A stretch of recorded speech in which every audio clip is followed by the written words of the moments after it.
उपवास का मेन कारण परमेश्वर से कुछ पाना नहीं है, परमेश्वर को खुश करना नहीं है, उसका आर्म ट्विस्ट करना नहीं है।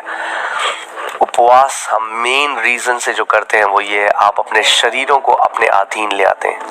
आज कितने सारे मसीह हैं जो शरीर की अधीनता में जीते हैं, उनका शरीर जो बोलता है वो करते हैं, वो अपने शरीर के गुलाम हैं। आज आप देखेंगे वो कलीसिया जाते हैं, जैसी आराधना होती है वो सो जाते हैं, क्योंकि शरीर के गुलाम है, उनका शरीर उन्हें चलाता है।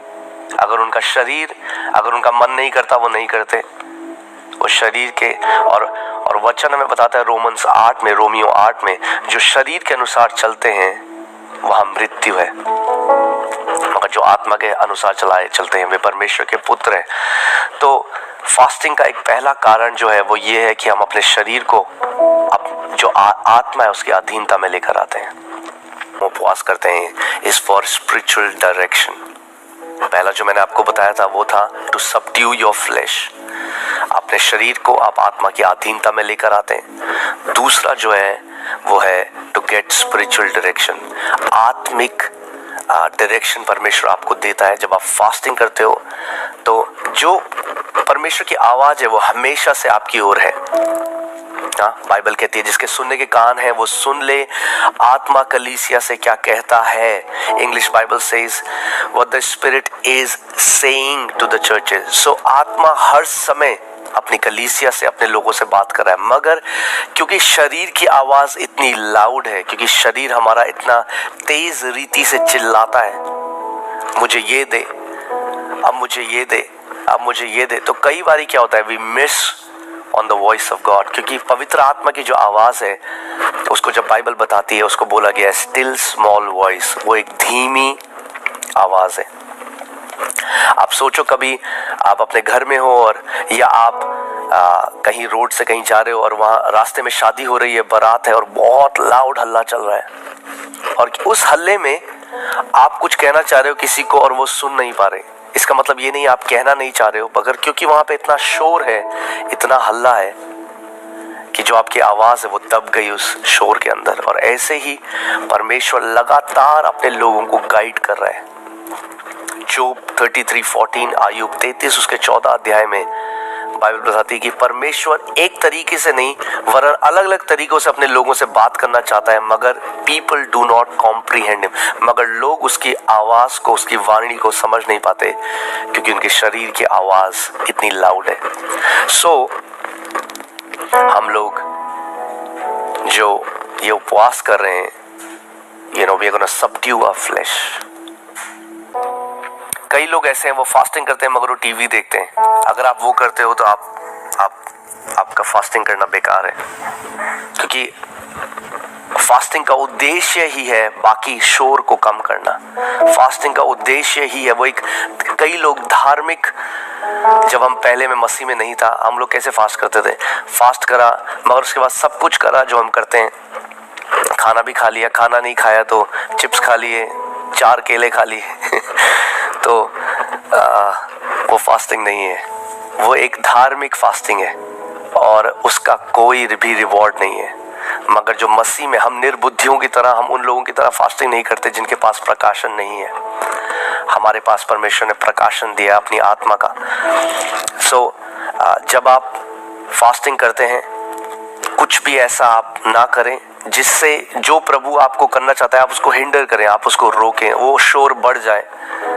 हाँ, तो इसीलिए बाइबल हमेशा कहती है फास्टिंग के साथ प्रार्थना, फास्टिंग एंड प्रेयर।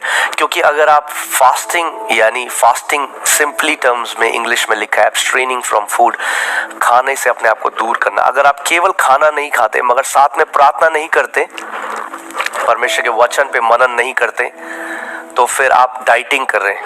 और दुनिया डाइटिंग कर रही है आज, मगर उसका कोई आत्मिक, आपको शारीरिक उसका बेनिफिट मिलेगा जरूर, मगर आत्मिक अगर आपको बेनिफिट चाहिए तो प्रेयर को उपवास के साथ आप जोड़ दें। It's fasting and prayer. सबसे कहा कि आप लोग सोशल मीडिया से दूर रहें इन दिन जब आप फास्ट करते हैं। आप उन ऐप्स को अनइंस्टॉल कर दें, डिलीट कर दें, जो कुछ आप करना चाहें, टीवी ना देखें।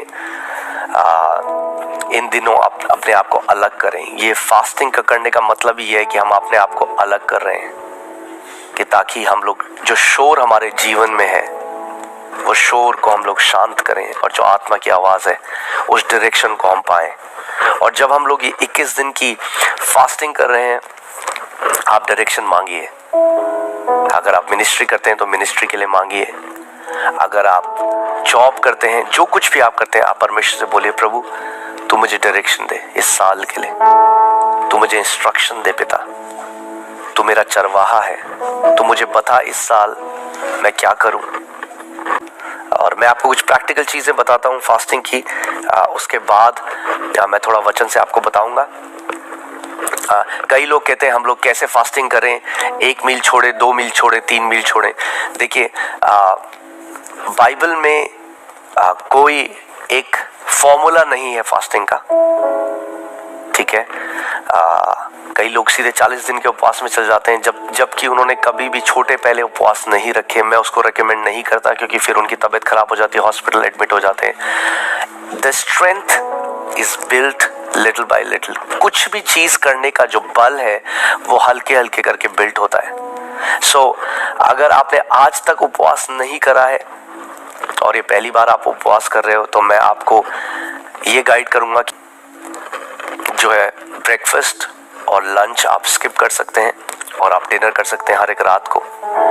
और इसमें कोई बड़ी बात नहीं है, आपके साथ कुछ भी नहीं होगा, आप मरेंगे नहीं 2 मील स्किप करके।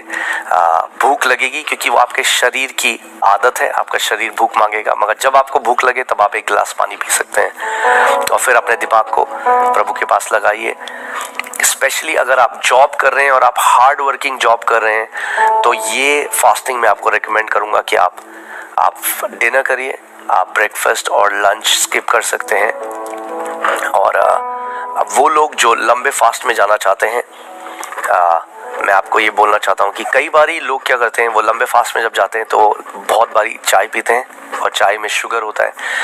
अगर आप लंबे फास्ट में जाना चाहते हैं तो अवॉइड करिए मीठा खाना, क्योंकि मीठा आपके फास्ट को तोड़ देगा। मैं आपको थोड़ा बायोलॉजिकल बातें बता रहा हूँ, उसके बाद मैं आत्मा में जाऊंगा, तो कुछ प्रैक्टिकल चीजें बता रहा हूँ। तो वो लोग अगर लंबा फास्ट करेंगे, उनका फास्ट बहुत कठिन होगा, 10 गुना ज्यादा कठिन होगा उस व्यक्ति से जो केवल पानी पी रहा है। क्योंकि अगर आप केवल पानी पीते हैं तो करीबन 36 घंटे बाद आपका जो फ्यूल बॉडी लेती है, जो हमारा फ्यूल शुगर से, ग्लूकोज से बॉडी हमारा जो ईंधन बनाती है, वो फ्यूल बॉडी चेंज कर देती है और उस प्रक्रिया को कीटोसिस कहते हैं। और फिर हमारा जो शरीर है वो आपके फैट से, आपकी जो चर्बी है, उससे एनर्जी लेने लग जाता है और फिर आपको भूख लगनी बंद हो जाती है। सो पहले 3 दिन जो है वो थोड़ा मुश्किल होंगे और उसमें अगर आप अनुग्रह मांगेंगे, मैं बिलीव करता हूँ वो मुश्किल नहीं होंगे। मगर 3 दिन के बाद जब कीटोसिस, आपकी बॉडी फुल ब्लोन कीटोसिस में चली जाएगी, तो आपको भूख लगना बंद हो जाएगा। और उस टाइम में कुछ लोगों को अगर आपको हेडेक होता है या आपको डिजीनेस होती है, तो आप इलेक्ट्रोलाइट्स ले सकते हैं, किसी भी केमिस्ट में मिल सकता है इलेक्ट्रोलाइट। आप इलेक्ट्रोलाइट 1 लीटर पानी में मिला दीजिए, तो आपकी बॉडी में जो सोडियम पोटेशियम है उसकी वजह से आपको हेडेक नहीं होगा, आपको डिजीनेस नहीं होगी और आप आराम से। फास्टिंग इतना डिफिकल्ट नहीं है क्योंकि लोग गलत तरीके से करते हैं, इसीलिए मुश्किल होता है। मीठा मत खाइए, कोई भी फ्रूट्स मत खाइए अगर आपको लंबा फास्ट करना है। अगर आपको केवल रात तक खाना खा लेना है फिर कोई प्रॉब्लम नहीं है, क्योंकि आप समझ रहे हैं इट्स नॉट, इसमें कोई मेडल नहीं है कि मैंने 40 दिन तक कुछ नहीं खाया, वो हम उसके पीछे नहीं है। इट्स नॉट द डेज, इस बात को समझिए, वरना हम फरीसी हो जाएंगे, एक दूसरे को जज करेंगे। अरे तू 2 दिन भी फास्ट नहीं कर सकता, देख मैंने 8 दिन किया, देख मैंने 21 दिन किया, और हम उन फरीसियों की तरह हो जाएंगे। यीशु मसीह ने कहा जो अपने आप को अनुग्रह से दूर कर देते हैं। सो वो लोग जो फास्टिंग कर सकते हैं वो एनकरेज करें उन लोगों को जो नहीं कर सकते। हमेशा हमें परमेश्वर के राज्य में वो लोग बनना है जो एक दूसरे को बढ़ाएं, नीचे ना करें, कंपेयर ना करें, तुच्छ ना जाने किसी को जो आपकी तरह नहीं है, मगर हमें वो बड़े भाई बनना है जो अपने साथ में भाई बहनों को और ऊपर लेकर आए, उनको एनकरेज करें। सो मैं यही कहता हूँ कि अगर आपने आज तक फास्टिंग नहीं करी, so start with 2 meals fasting a day. आप 2 मील की फास्टिंग करिए, रात को डिनर करिए और हल्के हल्के आप अपनी एंड्योरेंस बिल्ड करेंगे। आमेन। कई लोग ऐसे हैं जो जिम में जाते हैं और सीधे 50 किलो उठा देते हैं और फिर उनका हाथ दर्द करता है 1 महीने तक और फिर वो जिम नहीं जा पाते। और कई लोग ऐसे हैं उनके इतने बैड एक्सपीरियंस हो गए फास्टिंग के क्योंकि गलत तरीके से उपवास किया, अब वो उपवास करना नहीं चाहते। एक भाई मुझे मिला, वो कहता है मैंने फास्टिंग करी, मेरी आंतें चिपक गई, इतना मैं प्रॉब्लम हो गया, हॉस्पिटल एडमिट हो गया। हाँ, इसीलिए मैं कह रहा हूँ, मैं आपको कुछ प्रैक्टिकल इंस्ट्रक्शन दे रहा हूँ कि ये फास्टिंग आपके लिए एक बुरा एक्सपीरियंस ना हो, ये फास्टिंग आपके लिए एक अच्छा एक्सपीरियंस हो। We don't get medal on days, इस बात को मैं आपको फिर से कह रहा हूँ। अगर आपने ज्यादा दिन उपवास किया अपने भाई बहनों से तो परमेश्वर आपको ज्यादा प्यार नहीं करेगा, आप ज्यादा अच्छे नहीं बन जाओगे। मगर ये उपवास हम जो कर रहे हैं, हर एक व्यक्ति अपनी कैपेसिटी के हिसाब से, आप अपने हिसाब से करें उसे, अपने अंदर उस चीज को देखें।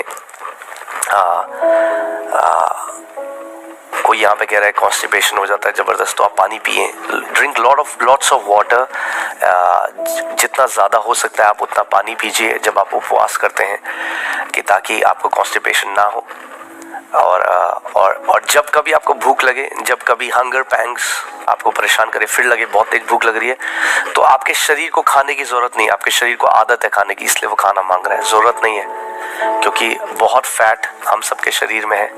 हाँ, बहुत दिन का खाना हमारे शरीर में ऑलरेडी शरीर ने रखा हुआ है, जमा करके रखा हुआ है, और आप केवल पानी पी सकते हैं। और जैसे मैंने आपको बताया, अगर आप इलेक्ट्रोलाइट नहीं है घर पे, इलेक्ट्रोलाइट और कुछ भी नहीं है, केवल नमक है, आप थोड़ा सा एक चुटकी भर नमक 1 गिलास पानी में डाल सकते हैं, थोड़ा गुनगुने पानी में, और एकदम ठंडा पानी मत पीजिए, हल्का गुनगुना पानी, उसमें थोड़ा 1 चुटकी नमक आप डाल दीजिए, उसको पीजिए, आप देखेंगे आपका हंगर चला जाएगा। और आप दोबारा उसके बाद वचन में मनन करें, प्रार्थना करें, अन्य भाषा में प्रार्थना करें जितना आप कर सकते हैं। हालेलुया। सो ये कुछ प्रैक्टिकल बातें थी।